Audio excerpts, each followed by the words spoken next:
Ask any Chinese kid what his favorite ingredient is, and most likely it is Chinese sausage. It is sweet, savory, and salty all at the same time. You can eat it plain, steamed just with rice, or you can chop it up and add it to any stir fry, especially fried rice. There are many different types of Chinese sausage, but my favorite kind is the one that is the most common, called lap chong in Cantonese, and it is smoked. It is made out of fatty pork, and it is sweet. So if you love bacon and maple syrup, you will love Chinese sausage.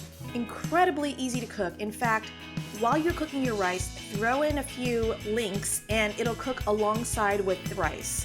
And that is it. Cut it up, serve it just like this, just to keep it simple. While this isn't my favorite brand of Chinese sausage, this is what I can get at my Asian market.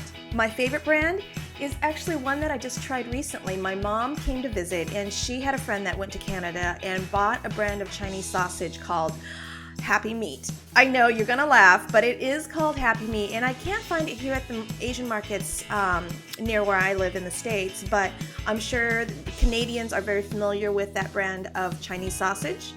And hopefully I'll be able to find an online store or mail order that I can order a whole bunch of packages. I'll order a dozen packages. Chinese sausage is not meant as a main dish. It's more of like a side dish that you enjoy with your rice. You can budget about 1 link per person, or if you really love Chinese sausage like my kids, they'll have 2. Okay, to make the simple Chinese sausage with rice, what you want to do is in your rice cooker, you want to make sure your rice is rinsed and clean. The water will never be super clear. It'll just be slightly cloudy, and that's okay. Rice is made out of starch. But you want to rinse away the extra starch as well as any dirt or any other type of stuff that's clinging onto the dried rice. All I do is add water to the rice, swish it around with my hands, discard the water while keeping all of the rice in the bowl, just like this, and then do that several times until the water becomes less cloudy. The next step is to add enough water to cook the rice. Here is a trick that I learned from my dad. The distance between the tip of your finger and that first line right there is about 3/4 of an inch.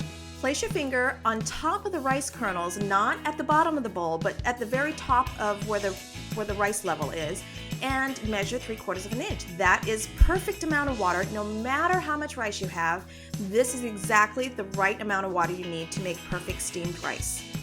Now all you have to do is lay your Chinese sausage links on top of the rice and go ahead and cook. Now if you don't have a rice cooker, no worries. Just do this on the stovetop in your pot with a tight-fitting lid.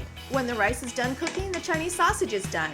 Just take them out and put them on a cutting board, and I like to slice them on the diagonal, just like this, in bite-sized pieces. I also have a recipe for Chinese sausage with a sweet soy sauce that you pour over rice. It's a very traditional Chinese recipe. It's from my mom, and you can find that at steamykitchen.com/127.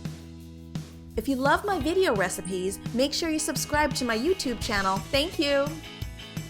My brand new cookbook, Steamy Kitchen's Healthy Asian Favorites, just came out. I hope you have a chance to pick up a copy. There's over 100 Asian recipes that are easy, they're healthy, they're good for you, plus tons of photos.